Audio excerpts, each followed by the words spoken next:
안녕하세요. 캄보디아 선교사 박갑숙 선교사입니다. 오늘 하나님께서 거룩하게 하시고 복되게 하신 귀한 주일날 참 많이 보고 싶었고 그리웠던 우리 세순교회 성도들과 함께 이 시간에 예배할 수 있도록 이 자리를 허락하여 주신 하나님께 감사와 영광을 올려드립니다. 먼저 기도하고 시작하겠습니다. 하나님 아버지 감사합니다. 이 시간 저희들 예배의 자리에 함께 모였습니다. 하나님께서 세순교회를 통하여서 저희들을 캄보디아 선교사로 보내주셔서 감사를 드립니다. 이 시간 저희들이 드리는 예배에 임재하여 주시고 홀로 영광 받아 주시옵소서. 예수님 이름으로 기도합니다. 아멘. 저희들이 창원 세순교회와의 인연을 맺게 된 것은 2002년도입니다. 2002년 5월 5일 어린이날 때 이곳에 저희들이 부임하여 이사 오게 된 그날부터 창원 세순교회와 저희들이 인연이 되게 된 것입니다. 그렇게 해서 2009년까지 이곳에서 부목사로 저는 또 세순 어린이집의 시설장으로서 섬기면서 이곳에 함께 지냈습니다. 2009년도 3월 4일 그날을 잊을 수가 없습니다. 저희 생애에 있어서, 제 생애에 있어서. 저희 아이들이 어린 시절을 이곳에서 다 보냈어요. 그때 이제 제 막내는 3살 정도였고, 둘째가 5살, 첫째 아이는 초등학교 1학년, 명서초등학교 가는 그 시기에 저희들이 와서 이제 16년에 차 들어서면서 15년이라는 세월이 흘렀습니다. 그 흐르는 세월 동안에 우리 창원 세순교회도 많이 변화가 된 것이 많고요. 저희들도 많이 변화된 것이 많습니다. 저희들을 파송해 주신 박효 목사님 이제 원로 목사님으로서 계시고 저희들은 이제 세 자녀가 저희 가정을 저희 품을 떠나서 각자의 가정의 자리로 이제 자리 잡고 그렇게 되었습니다. 제가 이번에 한국을 방문하게 된 것은 궁금하셨죠? 왜 박갑숙 선교사 혼자만 왔을까? 왜 박석주 선교사는 나오지 않았을까? 아마 궁금해 하시려는 분도 계시겠지만 저는 이제 우리 둘째 다슬이가 둘째 딸 아이를 출산하게 된 거예요. 작년에 이제 큰 아이를 낳고 올해 이제 둘째 아이를 낳게 됨으로 인하여 그 차이가 15개월, 지금 큰아이가 15개월이고 지금 이제 한 달 조금 지났는데 첫째 아이 작년에 태어날 때에는 다슬이도 저를 원하지 않았고 저도 아예 제가 친정 엄마이지만 한국에 제가 오리라고 출산 도우미로 제가 이렇게 친정 엄마이지만 온다라는 생각은 제 머릿속에 하나도 없었어요. 그런데 이제 오늘 본문의 말씀도 읽었지만 제가 하나님 앞에서 이 말씀을 읽는 중에 깨달은 부분이 있어서 이번에 다슬이가 요청을 하더라고요. 이번에는 다슬이도 요청했고 그 다슬이가 요청했을 때에 엄마 이번에는 좀 오실 수 있겠습니까? 저를 좀 도와주실 수 있겠습니까? 조심스럽게 이야기를 하더라고요. 근데 저는 바로 그래 라고 대답했어요. 그 대답을 할 수 있었던 계기가 된 것이 오늘의 본문의 말씀이 나중에 저희 신앙 간증에 나올 것인데 그렇게 해서 6월 중순에 들어와서 지금 한 달 이 딸아이가 있는 포항에 갇혀서 저희 친정 부모님도 저번 주 금요일 날 만나 뵙게 되었어요. 제가 이번에 이제 제 딸아이 출산을 도우러 이렇게 나오면서 제가 크게 하나 깨달은 게 있는데 무엇을 깨달았냐면 제가 한국에 오면 늘 그랬거든요. 부모님 만나 뵙고 파송교회 세순교회 인사드리고 그 다음 이렇게 일들을 처리해 나갔거든요. 그 모든 순서가 다 깨진 거예요. 저희 부모님도 만나 뵙지 못하는 거예요. 그래서 제가 전화로 왜냐하면 출산이 오늘 내일 하니까 다슬이도 좀 불안했나 봐요. 엄마 아이 낳고 난 뒤에 할머니 댁에 가서 인사드리면 안 되겠습니까? 하는데 그 소리에 제가 그냥 딸아이 쪽으로 마음이 가더라고요. 그러면서 제 마음에 자식은 소용없구나. 연로하신 부모님이 계시는데 먼저 만나 뵙고 안부 묻고 인사드려야 되는데 딸아이의 그 요청에 먼저 마음이 가는 거예요. 어른들 말씀하시는 내리사랑이 이런 건가? 위의 사랑이 이런 걸까? 하나님의 사랑이 이런 걸까? 제가 이번에 정말 중요한 걸 하나 깨달았어요. 부모는 자식을 너무너무 많이 생각하고 많이 생각해요. 그러나 자식은 부모가 생각하는 그만큼 생각 안 하더라고요. 제가 생각을 안 하더라고요. 제가 참 마음이 아프기도 하고 그렇더라고요. 그런 이유로 인하여 제가 이 한국 땅에 오게 되어서 이제 조금 한 달 정도 지나면서 새순교회도 빨리 이렇게 와야 되고 또 인사도 드려야 되고 해서 이제 큰 걸음을 해서 이번 주에 이렇게 오게 되었습니다.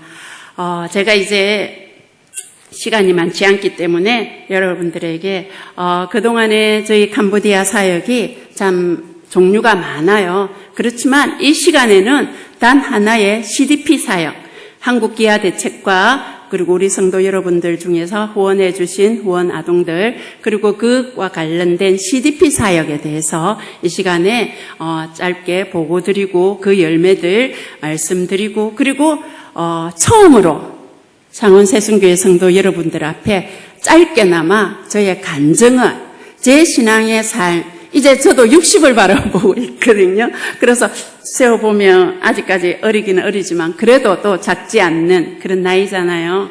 그래서 제가 어떻게 신앙을 오늘날까지 가지고 왔는가 한번 돌아보면서 제 간증을 짧게 해드리고 싶습니다. 네, 저희 프롬 CDP 사역에 대해서 잠깐 말씀을 드리겠습니다.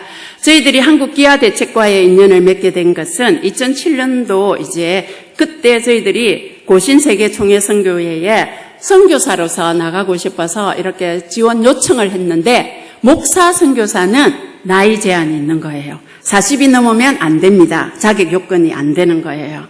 그래서 박석주 선교사와 저희들은 저는 그때 40은 안 되었는데 여자 기준이 아닌 남자의 기준, 아직까지는 남자의 기준, 그때 박석주 선교사는 42세였어요. 그래서 2살이 더 많은 관계로 목사 선교사로는 파송이 안 됩니다. 그때의 박용호 목사님께서 기아대책, 그때 이 지역에 이사로 계시면서 기아대책에도 선교사로 갈 수 있는 길이 있다 하시면서 저희들에게 길을 안내해 주셨어요. 그러면서 이제 저희들이 그 기아대책 훈련을 2007년도에 저희들이 받게 되었습니다.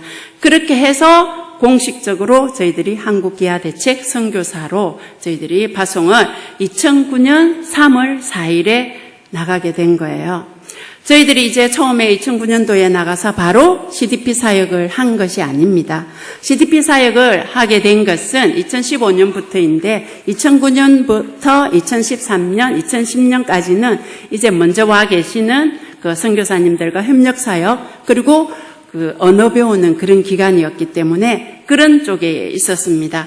그런 그 삶을 이제 1단계를 한 사역을 접고 그 다음 이제 2013년도에 저희들이 다른 지역 CDP를 할 수 있는 지역을 찾고 리스트를 하기 시작했습니다. 그 캄보디아에서 가장 낙후된 지역이 브레뱅이라는 곳이라는 소리를 들었습니다. 그러나 실제로 요즘 저희 마을은 가장 가난한 동네가 아닙니다. 2015년부터 2022년까지 CDP 사역을 시작하게 되었습니다. 아마 그때인지 그 이후인지는 잘 모르겠지만 아마 본부에서 기아대책에서 새순교회 성도 여러분들에게도 아마 후원 결혼에 대해서 아마 그런 게 있었을 거예요. 그래서 아마 저기 있는 아동들이 결혼이 된 걸로 저는 알고 있습니다. 그렇게 해서 제가 CDP 사역을 3단계로 한번 정리를 해보았어요. 정리를 해보면서 첫 번째 단계는 이제 선교사 중심의 사역, 진통백기, 그러니까 태동기라고 이제 태어나기 위해서 이렇게 애써야 되는 그런 단계로 1단계를 잡아보았습니다. 그 단계가 2015년부터 2022년. 너무 길죠? 그러나 제가 이번에 출산 도우미로 와서 딸아이 보니까 왜 하나님께서 동물은 정말 손은 조금 있다가 한 2-3시간 지나면 벌떡 일어서더라고요.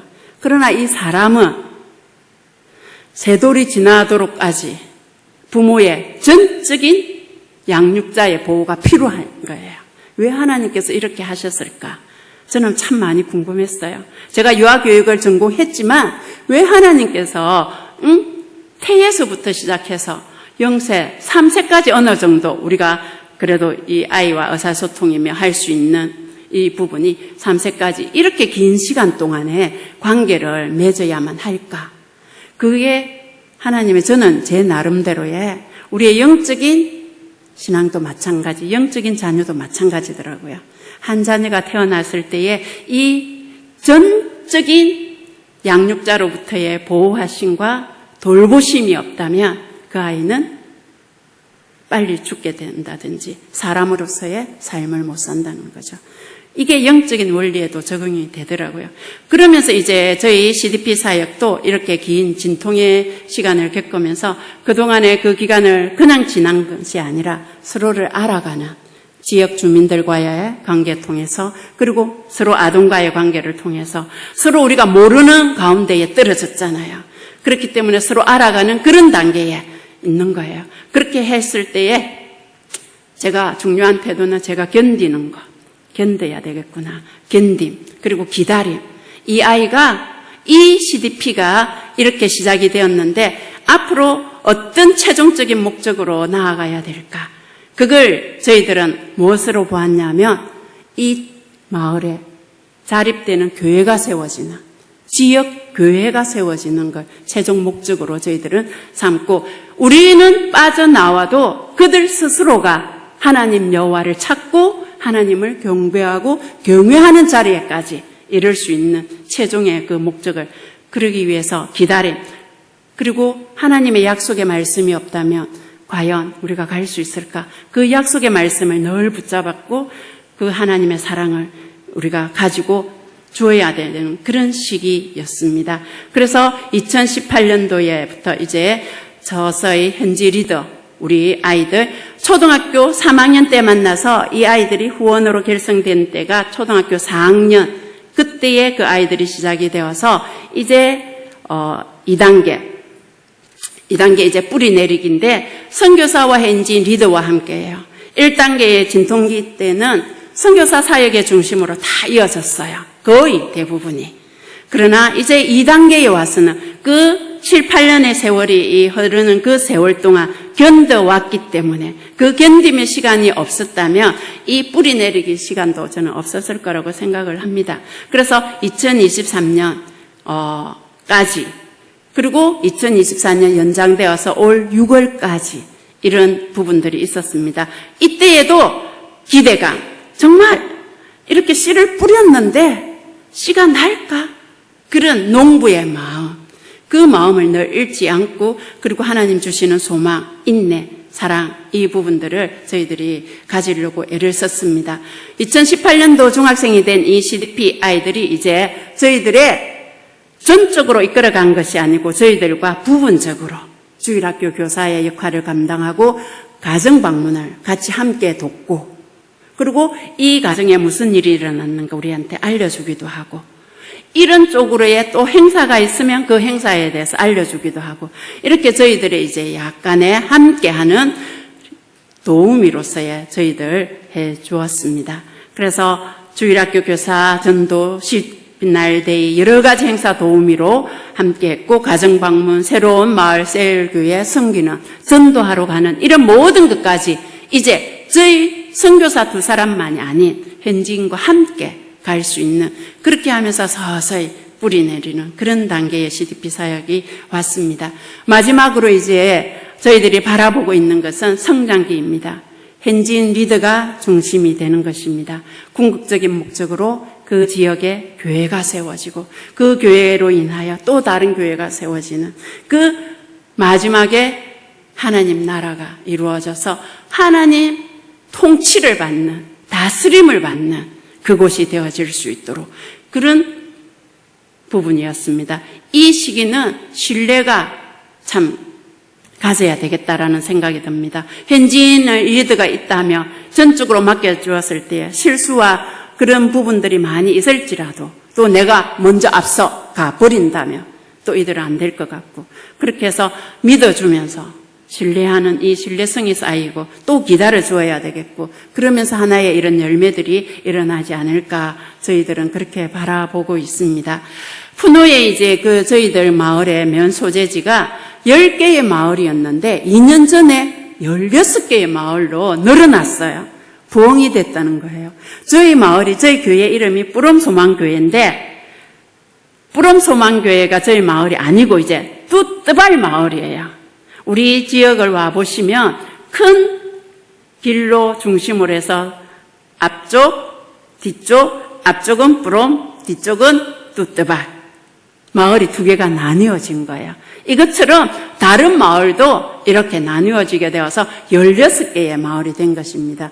저희들이 이제 비전을 가지고 10개의 마을에 우리가 셀교회를 다 하나에 정착되어져 있는 자립하는 교회를 10개를 세우기에는 우리가 하니까 이 지역에 맞는 셀교회를 중심으로 해서 이 복음을 전해질 수 있도록 예배 주일 드릴 수 있는 이 10개의 마을에 셀이 들어갈 수 있도록 하자. 그 비전을 저희들이 가지고 이렇게 했는데 16개의 마을이 되었습니다. 어쨌든 저희들이 또 16개의 마을을 가지고 기도하고 있습니다. 그리고 24명의 사역자들이 나오도록 뿌럼소망교회가 되도록 기도하고 있습니다. 너무 막막한 것 같죠. 그런데 이를 이루시는 분은 하나님이십니다. 아멘. 그리고 학생신앙운동이 이 지역교회와 학원에 뿌리를 내리도록 기도하고 있습니다. 사실 저는 이제 고신 출신이 아니에요. 저는 통합척, 지금도 이제 부산에 저희 부모님은 통합척 교회에 다니고 계십니다. 거기엔 SFC가 없어요. 근데 제가 고신에 와서 제일 쇼킹했던 게 학생들이 모여서 선서를 하는 거예요. 그 선서를 하면서 하나하나 쭉쭉쭉쭉 내려놨는데 자기가 앞으로 어떤 가치를 가지고 살아갈 것인가를 매일 선서하고 거기에 담긴 하나님의 뜻을 이야기하는데 저는 참 놀랐어요. 무엇보다도 하나님 중심, 성경 중심, 교회 중심으로 살겠다라고 그들이 외치는 그 소리에 야, 이게 하나의 가치관 형성해주는 이 시기의 아동들에게 이 청소년들에게는 너무너무 중요한 거구나. 저는 그때부터 이 SFC를 제가 SFC에서 자라지 않았는데도 이 SFC에 대한 가치를 너무너무 귀하게 생각하고 그래서 선교지에 가서도 하나님 우리 이 선교지 현장에 있어서도 SFC 활동이 이루어지고 SFC가 태어날 수 있도록 해달라고 기도를 해왔어요. 그러던 중 올 초에 저희 중고등부 학생들 예배가 시작이 됐어요. 예배가 시작이 되면서 바로 막 좋은 SFC 이런 아니에요. 그러나 하나의 딱 하나님 중심으로 살아갈 수 있고 교회 중심으로 살아갈 수 있고 성경 중심으로 살아갈 수 있는 이 가치관, 이 기독교적인 세계관의 이 가치관 하나만이라도 이들에게 심어준다면 이들의 평생의 삶에 있어서 그들의 빛이 되지 않을까. 왜냐하면 이 시기는 가치관을 형성시키는 그런 시기잖아요. 그렇기 때문에 참 저는 이걸 귀한 도구라고 생각합니다. 그러던 중에 놀라운 일이 연합으로 우리 KPN 고신선교사 캄보디아에 파송되어 있는 10가정이 이것을 우리가 연합으로 할 수 있는 우리 이제 사역들이 없을까? 저희들이 이거를 추천을 한 거예요. SFC 사역을 합시다. 지역의 교회를 세워나가고 학원에 그 불교의 정량숭배로 그 우상숭배로 가득 차 있는 이들에게 기독교적인 세계관으로서 가르칠 수 있는 하나의 시멘트를 두드립시다. 그렇게 했을 때에 그 많은 선교사님들이 함께 동의를 해주어서 이번에 그 SFC가 연합으로 다 불러서 연합수련회를 하면서 SFC를 창설을 했어요. 얼마나 놀라운 일인지 몰라요. 아멘. 저는 이 하나만으로도 너무너무 감사하고 정말 하나님 앞에 하나님 생각만 해도 감사합니다. 감사합니다 합니다. 여러분들 생각나면 우리 지금 이 세순교회 중고등부 학생들 이 얼마나 귀한지 모릅니다. 정말 이들이 어느 곳에서 어떤 자리에서 하나님 나라를 위하여 쓰임받을지 지금 너무 부족해요. 그러나 우리 자녀들 보면, 그리고 여기 앉아있는 우리 문주나 우리 성원이, 그렇게 불러도 되나요? 우리 집사님들이죠. 이 어릴 때에 참 많이 개구장이 같은 그런 행동들을 많이 했는데 얼마나 어젓합니까? 저는 그 마음에 하나님의 씨앗, 하나님을 사랑하는 그 마음이 있다면 비록 조금 옆길로 가고 조금 요동치더라도, 그러나 그 속에 부모, 든든한 후원자, 든든한 지역교회, 세순교회가 있어서 이렇게 받쳐준다면 정말 이 시대를 뚫고 갈 수 있는 그런 우리 청소년들이 되리라 봅니다. 그래서 이 SFC 이게 얼마나 중요한지 저는 모릅니다. 그리고 이제 도서관 사역을 통하여서 문화 사역을 저희들이 이제 이루어 가는데, 저희들이 한국에 있는 한 회사와 기아 대책과 연결을 해서 특별 사업으로 저희들이 이렇게 프로젝트를 내었는데, 그게 이제 당첨이 되어서 저희 지역의 도서관이 지금 건축되고 있습니다. 한 7월 말경에 이제 그게 완공이 되고 8월 정도 되면 이제 오픈식을 할 계획을 가지고 있습니다. 저희 배경은 저희들이 세순교회에 왔을 때에 독서 사역이었습니다. 독서 교실이었습니다. 독서 치료였습니다. 제가 그걸 위해서 부산으로 얼마나 왔다 갔다 했는지 모릅니다. 이런 모든 배경들이 선교지에 가서 다 사용을 받더라고요. 이런 모든 것들이. 그래서 무엇보다도 그 지역에 있는 사람들, 어린 시절부터 아이가 엉행하고 태어난 그때부터 죽을 때까지 불교와의 그 생활 속의 불교예요. 그냥 종교가 아니고 모든 행사를 불교와 함께 해요. 그 사상을, 세계관을 뚫고 가기에는 너무나 이 생각을 기독교적인 세계관으로 그 밑바탕을 서서히 바꾸어 가지 않으면 우리의 복음이 시멘트 바닥에 떨어져서 퉁 튕겨서 길바닥으로 떨어지는 그런 현상. 그 현상이 캄보디아가 작년에 선교 100주년 행사를 했어요. 그러나 선교 100주년이었지만 참 보여줄 열매들은 많이 없었어요. 그게 안타까움이었는데, 우리가 이 도서관 사역, 비록 이제 이 지역에서 시작되고 있지만 이 캄보디아 종교에 나타나 있는 그 불교, 힌두교, 정령숭배, 정령숭배가 의외로 많아요. 미신이죠. 그 정령숭배. 왜 많냐면 너무나 이렇게 생활이 어렵고 지치고 그런 상황 가운데에 한 가지의 신이라도 붙들어야만 내 마음이 위로를 받는 거예요. 그러다 보니까 그들이 예수님을 모르잖아요.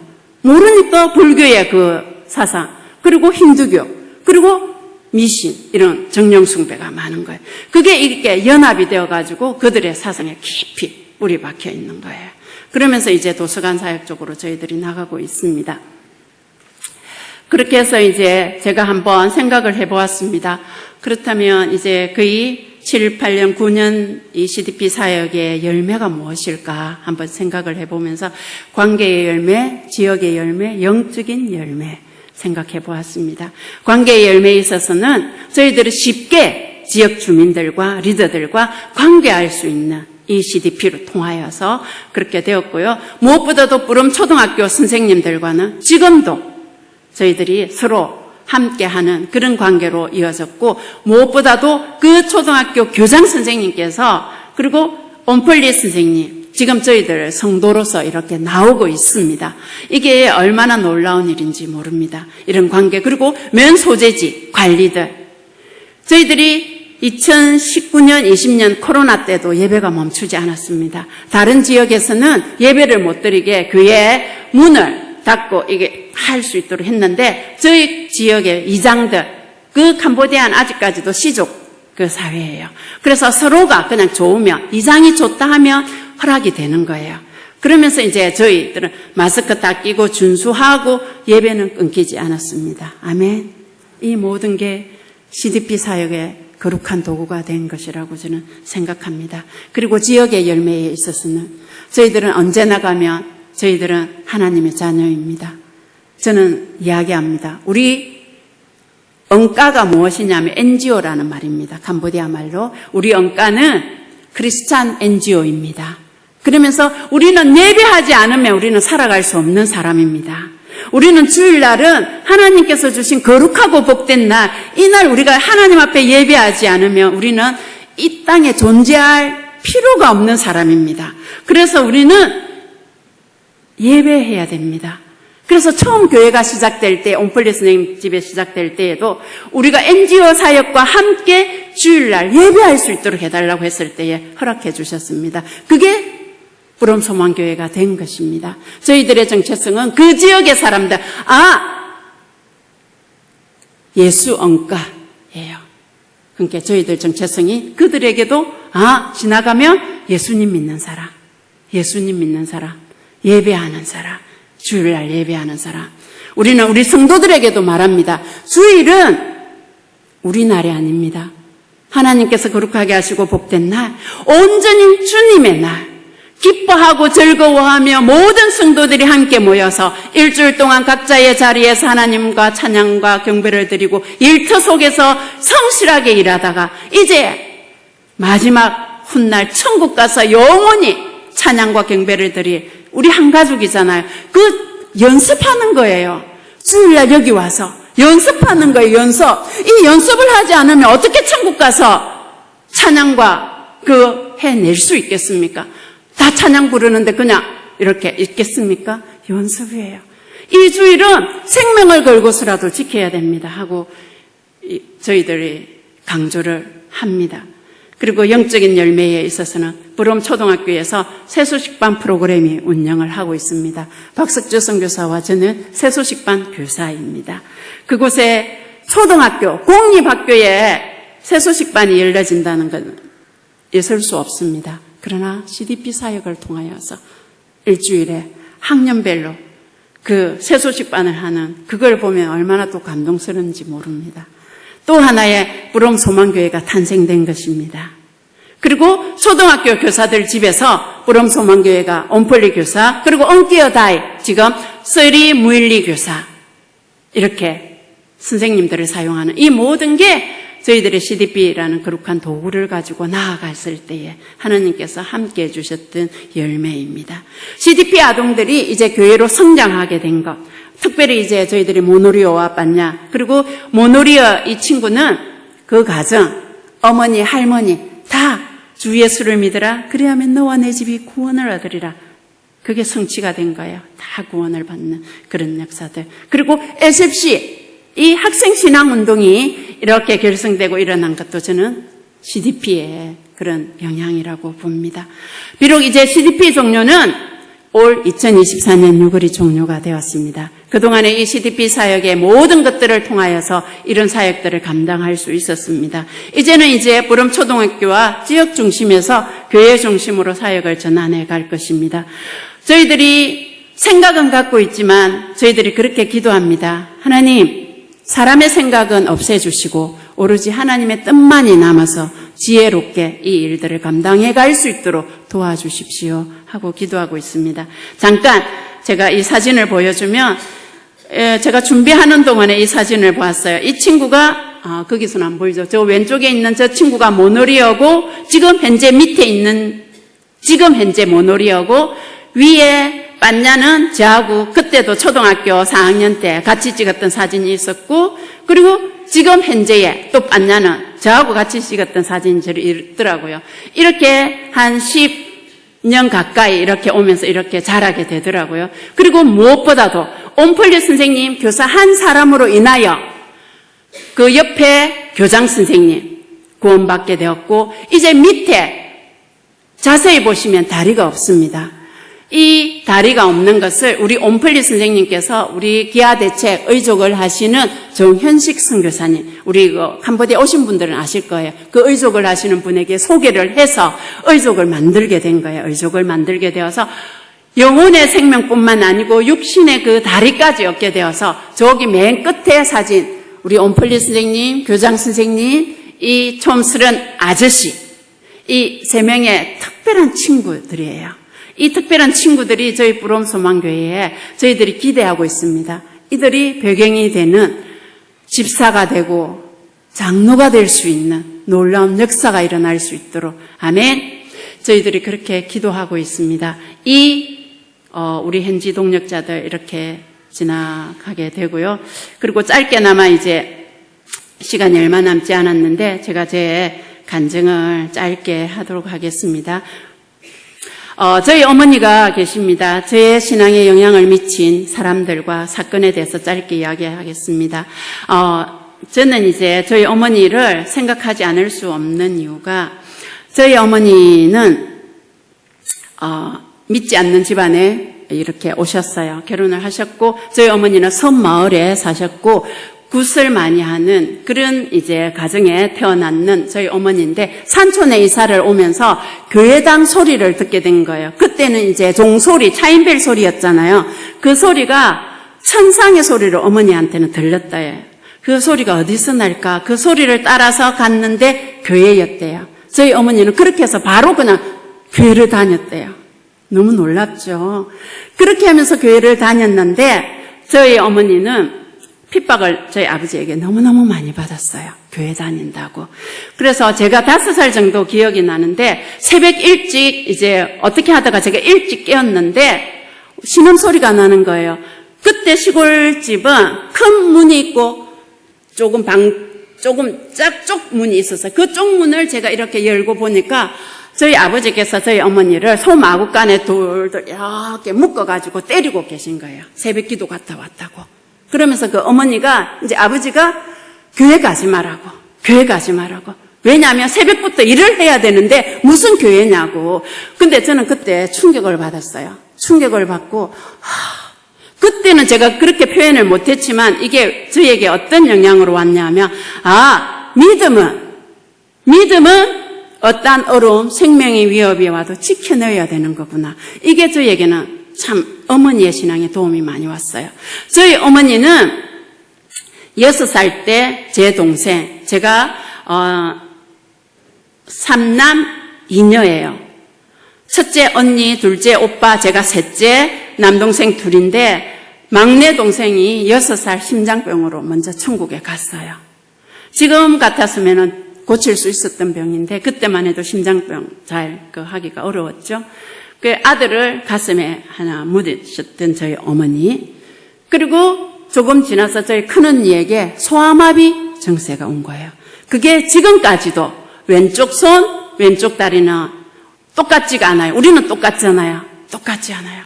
그러나 결혼했어요. 하나님의 은혜로. 그러니까 그 소아마비 또 있죠. 그리고 저희 아버지, 지금은 이제 예수님 믿고 다 회개하고 지금은 이제 한데 그때만 해도 관절염으로 저희 아버지는 일을 하실 수 없어가지고 누워만 계셨던 그런 상황이었어요. 지금 와서 저희 어머니의 그 상황들을 생각하면 과연 나라면 이 상황을 지켜내었을까? 그 아들의 슬픔, 가슴에 묻은 아들, 소아마비 딸, 남편의 핍박, 남편의 이런 모든. 그러나 저희 어머니는 왜냐하면 그 천상의 소리를 듣고 아마 하나님께서 의지적으로 저희 어머니를 불러서 그렇게 한 것 같아요. 예수님을 믿게 한 것 같아요. 그렇게 해서 저희 어머니에게는 예수님이 모든 것이었어요. 제가 볼 때에. 그 예수님이 없었다면 저희 어머니는 아마 이 세상에 없었을 수도 모르겠어요. 그러나 다 견뎌내셨어요. 지금까지. 그동안에 그렇게 하면서 또 우환도 많이 있었지만 그러나 저희 어머니는 믿음이었어요. 예수님이었어요. 예수님으로 똘똘 뭉쳐진. 그게 저에게는 가장 큰 영향이 많이 왔어요. 나도 엄마가 된다면 저렇게 해야 되겠구나. 저렇게 해야 되겠구나. 그 믿음이 있었어요. 그리고 저희 할머니는 저를 기도를 얼마나 저에게 많이 해줬는지 제가 기억하기로는 기도를 먹고 살았다. 제가 그렇게 생각이 들어요. 저희 할머니께서는 새벽 기도에 다녀오셔가지고 새벽 기도에서도 저를 위해서 1시간 이상 기도를 했고 그리고 집에 와서도 제가 자고 있는 머리맡에서도 1시간 이상 무릎을 꿇고 저를 위해서 기도를 했어요. 그래서 저는 막 그게 좀 귀찮고 싫었는데 어느 날 자고 있는데 남자 목소리가 들리는 거예요. 기도 소리가. 이게 뭐지? 왔는데 그 시골 전도사님을 모시고 온 거예요. 새벽 기도 마치고 난 뒤에 전도사님한테 전도사님, 그 시골교회 목사님은 안 계시잖아요. 전도사님, 우리 손녀딸을 위해서 기도 좀 해주세요. 이렇게 한 거예요. 그러니까 이 전도사님이 연세 드신 집사님의 부탁을 거절할 수도 없고, 그죠? 그렇게 와서 저를 위해서 기도를 한 거예요. 그게 매일 있었던 건 아니고 간혹 한 번씩 그렇게 있었어요. 근데 어느 날 남자 목소리인데 목소리가 달라요. 눈을 떠보니까 장로님을 모시고 온 거예요. 장로님, 그 교회 장로님. 왜냐하면 전도사님께서 명절에 고향에 가시니까 안 계시잖아요. 그날따라 또 손녀를 위해서 기도를 해주고 싶으셨나 봐요. 그러니까 장로님을 부탁을 하니까 또 장로님 오셔가지고 제 머리밭에서 저를 위해서 기도. 저는 그때는 너무너무 싫었는데 그 기도, 정말 저는 기도를 먹고 사는 거예요. 그러면서 그게 서서히 저의 인생의 삶 속에서 제가 신앙생활을 해가는 속에서 저도 자연히 기도하게 되고, 기도하면 하나님의 응답과 하나님의 함께 하심이 그게 있을 때에 이런 이 기도, 할머니께서 남겨주신 유산, 이 기도, 그러면서 저도 우리 자녀들, 우리 손자, 손녀들에게 물려줄 게 뭐가 있을까? 아, 이거 기도구나. 그렇게 이게 영향이 있습니다. 그리고 하나는 제 스스로 이제 기도를 하기 시작한 거예요. 제가 고등학교 3학년 때에 그때만 해도 대입시 정말 주일날에도 학교에 와서 공부를 하게끔 하는 거예요. 지금도 그렇잖아요. 그 주일날. 그래서 저는 확실하게 예수님을 인격적으로 영접했기 때문에 주일을 그때부터 지키는 것. 왜냐하면 저희 어머니의 그 신앙이 저한테 와 있잖아요. 그리고 할머니의 그 기도가 저한테 있잖아요. 저는 몰랐는데 제 나름대로 하나님께서 그런 신앙의 틀을 만들어 가고 계셨던 거예요. 그러니까 제가 주일을 어기고 학교에 보충 수업하러는 이게 안 되는 거예요. 그러면서 이제 전도사님께서, 중고등부 전도사님께서 이렇게 저희들 고3들을 불러 모았어요. 이렇게 말씀하시는 거예요. 너희들이 결단해라. 어떤 사람들은 이 1년만 그냥 학교에 가서 열심히 고3으로서 공부하고 좋은 대학에 들어가서 그 다음부터 또 하나님께 영광 돌리고 하면 된다라고 할지 모르지만 전도사님 아니다. 오늘 못하면 내일도 못한다. 그냥 전도사님 한마디 말씀이 오늘 못하면 내일 못해. 저는 그게 탁 저한테 온 거예요. 그렇다. 그리고 저는 또 주의를 지켜야 되는 거. 그러면서 제가 선생님한테 가서 선생님 저는 주일날 못 옵니다. 그래서 주일날 못 오는 학생들이 서너 명이 있었어요. 서너 명이 있었는데 그 서너 명은 그 중에 저도 포함됐는데 월요일마다 불러 세워서 우리를 창피를 주기 시작했어요.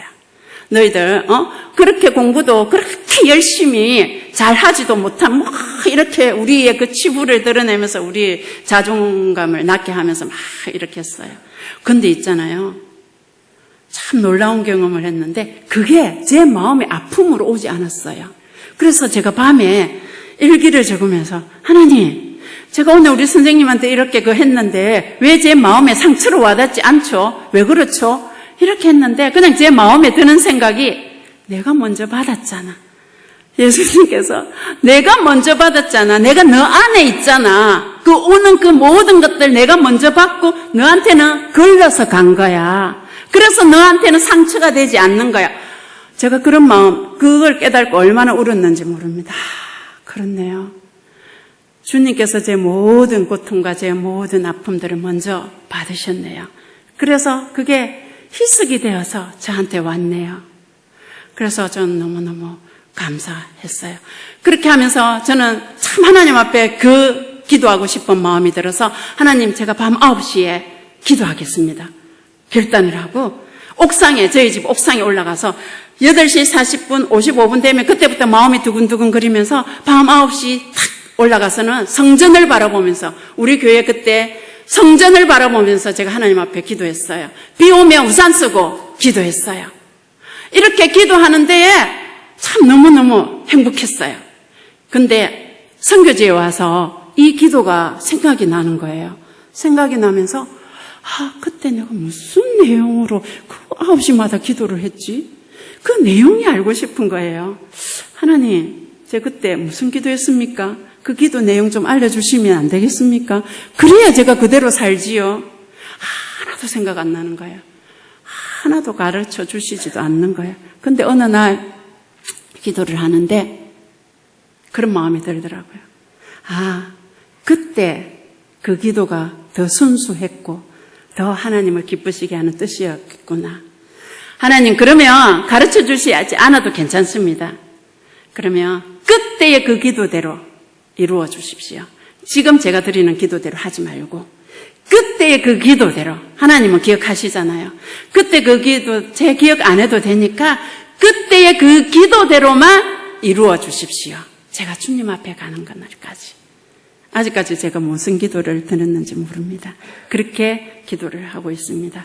그리고 이제 저에게 아까도 이야기했지만 학생신앙운동, 저에게 하나님 중심, 성경 중심, 교회 중심, 이것에서 놓치지 않으려고 저는 갑니다. 그리고 어린이 전도협회. 어린이 전도협회는 남편을 만나게 했습니다. 그리고 제 둘째 딸 아이를 저를 소개해 준 대표님이 저희 딸 아이도 2대를 거쳐서 소개를 해서 저희 딸아이가 결혼을 하게 된 것입니다. 이 어린이 전도협회 새소식반은 정말 저희들에게 귀한 보배이고 열매입니다. 그리고 창원세순교회, 저희들이 이곳에 2000년도에 부목사로 이렇게 오면서 사모인 저희에게 어린이집 이 원감 시설장을 맡기게 주신 이 은혜, 저희 또 영향이 참 많이 큽니다. 제가 처음에는 거절을 했습니다. 어찌 부목사 사모가 한단 말입니까? 저는 못합니다. 저는 부목사 사모가 되는 순간, 목사 사모가 되는 순간, 저는 오로지 전적으로 사모로서의 역할만 감당한다라는 생각으로 저는 했습니다. 그러면서 거절을 했을 때, 그때 박효 목사님께서 우리가 그때 새소식반 하는 것들을 보시면서 이렇게 말씀을 하시는 거예요. 그 힘들게 아이들 집에 모아가지고 전도한다고 새소식반 한다고 하지 말고 100몇 명이나 되는 이 아이들 돈 받으면서 이 모여있는 이 아이들에게 좀 복음을 전하면 안 되겠냐. 그게 저한테 꽉 꽂히는 거예요. 그래서 제가 어린이집 이렇게 하게 된 것입니다. 그게 얼마나 저의 삶 속에 있어서 또 저를 참 주님과의 관계에 있어서 든든하게 한 것인지 모릅니다. 그러는 가운데에 2009년도 3월 4일 파송을 받게 된 것입니다. 제가 이제 이렇게 하면서 신앙의 원칙은 무엇이냐면 오늘 본문의 말씀입니다. 죽게 되었으니, 오늘 본문의 말씀이 야곱이 이르되 형의 장자의 명분을 오늘 내가 팔라. 에스가 이르되 내가 죽게 되었으니 이 장자의 명분이 내게 무엇이 유익하리요? 죽게 되었으니, 내가 죽게 되었으니. 여러분, 우리는 살아계신 하나님을 믿습니다. 아멘. 우리 상황 앞에 죽게 되는 상황들 너무나 많습니다. 그렇지 않습니까? 눈물 흘리지 않는 사람 있습니까? 가슴을 찌어짜는 그런 아픈 고통 당하지 않는 사람 있습니까? 그러면 그때마다 우리 예수님 버려야 됩니까? 아닙니다. 우리가 죽더라도 버리지 말아야 될 것이 있습니다. 버리지 말아야 될 것이 있습니다. 그것이 무엇이냐면 저는 이제 에스가 멸시했던 이 장자의 명분을 저의 역할로 가지고 왔습니다. 밥값숙, 부모이지, 아내이지, 또 선교사이지, 학교에서는 학생들을 가르치는 또 그지, 또 여러 가지 몇 개를 이렇게 제가 꼽았습니다. 그럼 이거 하나님께서 저에게 주신 직분이에요. 하나님께서 주신 명분이에요. 이걸 제가 멸시하지 않겠다는 거예요. 이 여러 가지 역할들이 있지만 이걸 깨닫고 난 뒤에 이것을 멸시하는 것은 하나님을 멸시하는 거하고 똑같더라고요. 하나님을. 하나님께서 말씀하셨습니다. 나를 존중히 여기는 자를 내가 존중히 여기고 나를 멸시하는 자를 내가 경멸하리라 말씀하셨습니다. 그러면서 제가 부모로서 그러면서 이번 다스리 이 흔쾌히 제가 처음부터 제가 하겠다라고 했잖아요. 이 말씀을 묵상하고 난 뒤였어요. 이 부모로서의 역할, 다스리에게 할 수 있는 일은 그 누구도 할 수 없잖아요. 누가 대신 해주겠어요? 저 말고는 해줄 사람 없어요. 그래서 제가 하나님께서 이 시기에 나를 이곳에 부르시는 거구나. 하나님께서 다스릴에게 뭔가 말씀하고 1-2 달 있는 동안 그 과정에 세워야 되는 신앙에 뭔가 있구나. 저는 그렇게 받아들였어요. 그래서 흔쾌히 제가 수락을 하고. 근데 주위 상황을 보니까 제가 다 갈 수 있는 형편이 되는 거예요, 이번에 우리 신학교도 방학에 들어가는 거예요. 지금 방학에 들어갔어요. 얼마나 이게 짝이 맞는지, 아구가 맞는지 너무너무 하나님 앞에 감사를 드렸어요. 그리고 선교사로서의 교회의 섬김, 이것도 제가 멸시하지 않겠습니다. 하나님께서 저에게 주셔서 멸시하지 않겠습니다. 학교를 섬기는 일, 그리고 아내로서 이것도 하나님께서 저에게 주신 직분, 명분이에요. 에서처럼 제가 멸시하지 않겠습니다. 여러분들은 어떤 역할들이 있습니까? 그 역할들 너무 많다면 가지치기를 하고 내가 정말 집중해서 최선을 다해서 충성을 다할 수 있는 그 직분, 멸시하지 않는 것, 했을 때에 충성스럽게 감당할 수 있는 그 직분을 붙잡고 여호와 하나님을 경외하는 이 신앙의 원칙이 저에게 있게 된 것입니다. 그리고 말씀과 기도, 태초에 말씀이 계시니라. 이 말씀이 하나님과 함께 계셨으니 이 말씀은 곧 하나님이시니라. 태초에 말씀, 하나님이 있는 곳에 말씀이 있습니다. 그리고 하나님이십니다. 말씀. 우리는 여호와 하나님을 찬양합니다. 경배합니다. 그러나 말씀은 소홀히 할 때가 너무나 많습니다. 아닙니다. 말씀이 없는 곳에 하나님의 역사가 일어나지 않습니다. 특별히 선교 현장에서 저는 많은 것들을 목격했습니다. 하나님의 말씀은 죽은 자를 살립니다. 말씀입니다. 말씀이 생명입니다. 말씀이 생명입니다. 말씀이 있는 곳에 하나님 함께 하십니다. 말씀 자체가 예수 그리스도 하나님이시잖아요. 그래서 우리 이 제자들과 함께 차 안에 타면 우리 하는 규칙이 있습니다. 말씀을 외웁니다. 서로 이야기하지 않고. 그렇게 해서 말씀을 외웠던 이사야 43장 1절에서 15절 벌써 다 외웠고, 고린도전서 13장 외웠고, 갈라디아서 5장 1절 전체 5장 다 외웠고, 그리고 시편 1편, 23편, 121편, 127편, 지금 로마서. 제 계획은 로마서 전체 통째를 다 외우는. 정말 말씀이 없는 곳에는 내가 가지 않으리라. 그러면서 이 말씀과 기도가 함께 이렇게 나갈 때에 정말 떡으로만 살 것이 아니라는 거 우리는 이미 경험하고 살아가고 있잖아요. 그죠? 여러분 그렇게 사십시오. 살아보면 하나님께서 어떻게 일하시는가가 보입니다. 살아보십시오. 우리 살아계신 하나님 믿고 살지 않습니까? 그리고 기도하지 않으면 아까 저희 할머니의 그 기도에 저에게 물려주셨던 유산, 저는 오늘 기도하지 않으면 쉬면 마귀는 이 기도가 얼마나 중요한지를 알고 있어서 자꾸 기도 못하게 합니다. 기도를 방해합니다. 그러나 이 기도는 미래에 대해서 하나의 적금입니다. 기도는 적금입니다. 내가 오늘 기도하지 않으면 미래에 대한 내 자녀, 미래에 대한 열매를 여러분 기대 안 하셔야 됩니다. 기도는 미래에 대해서 농사 짓는 것입니다. 오늘 이 기도가 그래서 오늘 당장에 내가 기도했다 할지라도 현실이 안 보입니다. 그렇잖아요? 보이지 변화된 게 없습니다. 왜냐하면 미래를 심었기 때문에. 아멘? 네. 그래서 심는 겁니다.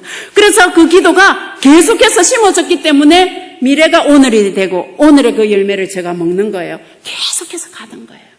이렇게 해서 주님께서 천국까지 갈 수 있도록 그 도구를 말씀과 기도로 주셨는데 의외로 사용을 안 하고 있습니다. 기도는 적금입니다. 그러면서 이 감사는 정말 이 기본인데 저는 하루에 제가 감사를 어느 정도 할까 했는데 정말 50번 이상 하는 것 같아요. 아버지 어떠한 일을 만났으면 감사합니다. 그냥 이게 연달아서 10번 이상은 나와요. 아버지 감사합니다. 잠언에 보면 너는 범사의 그를 인정하라 그래야 하면 내 길을 지도하시리라. 이 말씀은 범사에 인정한다는 것은 하나님이십니다. 하나님의 통치, 하나님의 다스림이 지금 여기에 있습니다. 아멘. 하나님의 다스림이 여기에 있습니다. 하나님의 주권이 여기에 있습니다. 그럴 때에 은혜와 감사, 오늘 아침에 목사님의 말씀처럼 예배자가 되는 거예요. 은혜와 감사. 왜냐하면 하나님의 다스림 속에 있기에 내 상황은 안 보이고 하나님 다스림 속에 있기 때문에 그래서 감사할 수 있는 것입니다. 하나님을 보기 때문에. 이게 저의 신앙의 원칙이고 또 하나는 가정예배입니다. 레갑의 자손 예레미야의 그 선조 요나답의 그 명령에 의해 가지고 레갑 자손들이 포도주를 마시지 않기로 결심했다 했지 않습니까? 그것처럼 어느 날 저희 막내 아들이 엄마 우리도 레갑 자손처럼 우리 집안에 하나님께 뭐 하나에 지킬 수 있는 걸 만들면 좋겠습니다. 그럴 때 가정 예배를 저희들이 삼았습니다. 저희들은 박선교사와 제가 결혼해서 그때부터 시작해가지고 중간에 많이 빠뜨린 날도 많아요. 매일 가정예배 드린 거 아니에요. 그러나 가정예배를 드리려고 의지적으로 노력을 했어요. 시간을 맞추려고 했고 이렇게 그게 오늘날까지 왔어요. 그래서 우리 자녀들에게도 너희들 다른 거 안 해도 된다. 하나님 앞에 너희 가족들 모여서 하나님 인정해라. 하나님 중심으로 살아라. 하나님 앞에 예배드려라. 그게 자녀들에게 그대로 간다. 그래서 가정예배, 그게 신앙의 원칙이고, 그리고 한 별입니다. 저의 닉네임이기도 한데 특별한 별이 아니고 하나의 별입니다. 그 하나의 별이 어떤 별이냐면 여기에 보면 이제 한 별, 수많은 별들이 있습니다. 그 수많은 별들이 있는 것 좀 보여주실래요? 특별한 예수님을 태어나신 그곳에 마구간에 인도한 그 특별한 한 별이 예수님 동방박사들을 인도해서 예수님 있는 곳에 멈추었을 때에 별은 사라지고 예수님만 보였습니다. 그때에 저는 참, 나는 특별한 별은 아니지만 이 수많은 별들 속에서 그냥 하나의 한 별로서 하나님의 자녀로서 예수님께 인도만 하고 나는 없어지고 예수님만 보이나 그런 삶으로 내가 살아야 되겠구나. 만약에 나를 따라오다가 예수님은 보이지 않고 내가 보인다. 그러면 저는 중단합니다. 이건 내가 잘못했구나. 네 잘못했구나. 아니야. 예수님만 보여. 지금도 저는 그 원칙을 가지고 있습니다. 저는 한 별입니다. 그리고 시간이 지나면 진리가 드러난다는 이 약속의 말씀을 믿으면서 일출과 일몰의 이 사건입니다. 일출과 일몰. 여러분들 이 사진을 보시면 제가 학생들에게 물었어요. 이 사진을 2장 벽에 붙여놓고 너희들이 일출이라는 곳에 이름 적고 일몰이라는 곳에 이름을 적어라 이렇게 했는데 거의 50대 50으로 이름이 이렇게 나누어져 있더라고요. 저도 처음에 이게 구분이 안 가요. 어떤 게 일출이고 일몰인지. 여러분들 집에 가서 한번 살펴보십시오. 그런데 여기에 놀라운 일이 있어요. 이것을 누가 발견했냐면 우리 뺑플리라는 자매가 발견을 한 거예요. 그 자매의 가정은 너무나 어려운 가정인데 한 날 이 친구가 아침 6시, 저녁 6시에 해가 뜨고 지고 하는 가운데에서 이렇게 시골은 그런 게 좀 자세히 보일 수 있지 않습니까? 그걸 아침에도 6시 정도 돼서 일출이 되는 걸 보고 오후에도 그걸 보는 순간 똑같은 상황인데 너무나 이 속에 담긴 의미는 천지 차이구나. 왜 그럴까요? 일출은 떠오르고 일몰은 가라앉는 거예요. 일출은 생명이고 일몰은 사망이에요. 저는 깜짝 놀랐어요. 저는 그 이야기를 듣는 순간 성령님께서 너를 깨닫게 하셨구나. 그래. 지금 이 순간에는 똑같은 일출 일몰 구분하지 못할지라도 믿는 사람이든지 믿지 않는 사람이든지 이 동네에서 크게 차이가 없어요. 그렇지만 시간이 갈수록 그 간격은 생명의 경계선까지 간다. 우리 이거 기억하면서 전하자. 나중에는 천국으로 들어가는 길, 지옥으로 가는 길. 그 차이, 그 의미, 천지 차이, 그야말로 천지 차이입니다. 그러면서 저는 이것을 제 신앙의 원칙으로 삼고 이렇게 갑니다. 그러면서 저에게는 예수 그리스도만이 저에게 나타나기를 원합니다. 저를 만졌을 때에 예수님 이것만 그냥 자연스럽게 나오도록 기도하고 있습니다. 그래서 우리 뿌럼 소망교회에서 예배 전에 예수님은 나의 생명입니다. 예수님은 나의 주인이십니다. 예수님은 나의 소망이십니다. 예수님은 나의 기쁨이십니다. 예수님은 나의 행복이십니다. 이것을 늘 고백하면서 예배를 드리고 있습니다. 여러분들에게도 오늘 이 제 여러 가지의 말들, 인간의 말들은 다 여러분들 속에 없애주시고 오로지 여러분들 속에 예수 그리스도만이 여러분들에게 남기를 바랍니다. 제가 동영상 한 6분짜리인데 볼 수 있겠습니까? 시간을 많이 지켜야 되는데, 그러면 동영상 6분 하고 제가 기도하고 마치겠습니다. 이것은 아까 그 CDP 사역의 단계를 동영상으로 만든 거예요. 초창기 때 온펄리 선생님.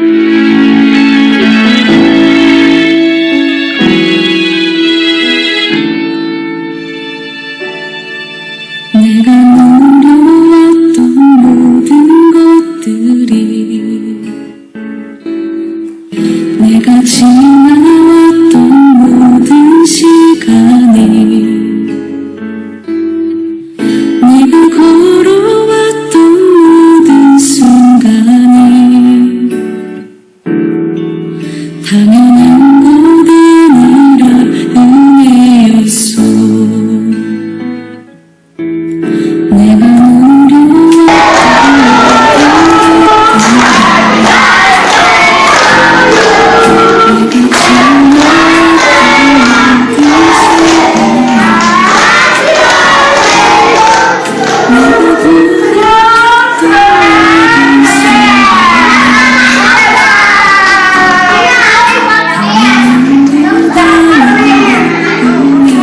내가 줄 거고 몰빛바이. 오케이. 저녁의 노을, 봄의 꽃향기와 가을의 열매, 변하는 계절의 모든 순간에 당연한 것 아니라 은혜였소.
모든 것이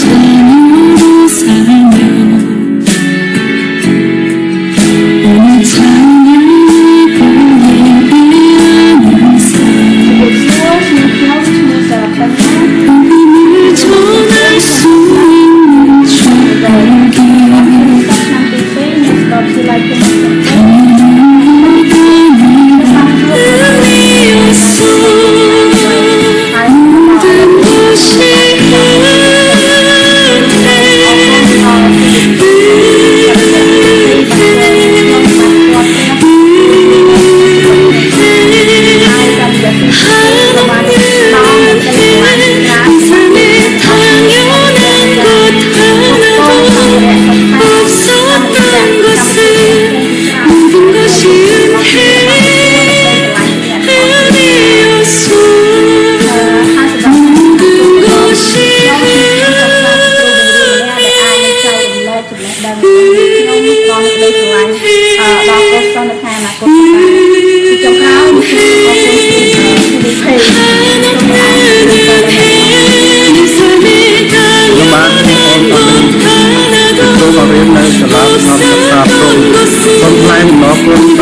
បានជួយឧបត្ថម្ភសាលានិងកតោជូនដល់ប្រសាទសិស្សតាមទាំងជុំជុំសូមកម្មវិធីខ្ញុំសូមថ្លែងអំណរគុណដល់អង្គការទីយ៉ាងខ្លាំងដូចដែលខ្ញុំ 이 삶에 강렬한 것 하나도 បាទជាអតីតនាយកសាលាបឋមសាលក្រុងបាទហើយយើងខ្ញុំសូមអរគុណដល់អង្គការទីដែលបានជួយមកសាលាខ្ញុំកន្លងមកបាទមានសាលារៀនមានសម្ភារៈសម្រាប់សិស្សសម្រាប់សាលាដើម្បីឲ្យសាលាយើងខ្ញុំនឹងមានដំណើរការទៅមុខជារៀងរហូតហើយបន្ទាប់មកបាទលោកគ្រូទាំងពីរបានឲ្យខ្ញុំស្គាល់ព្រះជាម្ចាស់ព្រះយេស៊ូវឲ្យខ្ញុំបានស្គាល់ហើយនៅពេលថ្ងៃអាទិត្យនេះខ្ញុំក៏បានមកថ្វាយបង្គំព្រះជាម្ចាស់ជារៀងរាល់អាទិត្យឥឡូវហ្នឹងបាទហើយទីបញ្ចប់ខ្ញុំសូមជូនពរលោកគ្រូអ្នកគ្រូនិងតំណាងអង្គការទាំងអស់ឲ្យមានសុខភាពល្អជារៀងរហូតបាទ